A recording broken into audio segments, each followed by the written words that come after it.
Hello and welcome to the second beam reinforcement getting started video.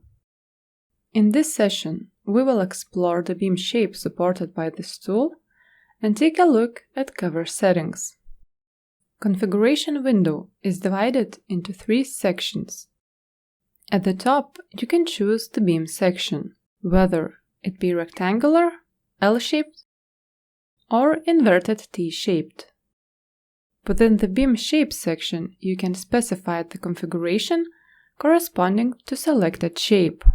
On the right-hand side, you have the option to save the configuration, save it as new one, rename it, or delete the configuration.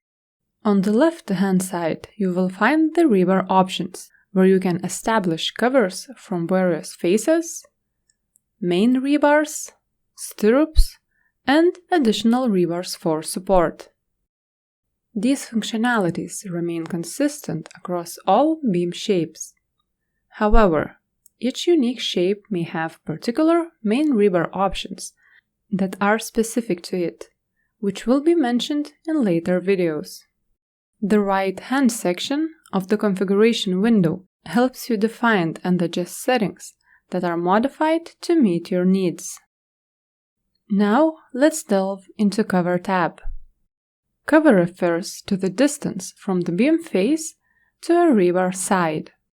Each beam section offers four options to set a cover, from the top, bottom, left, and right.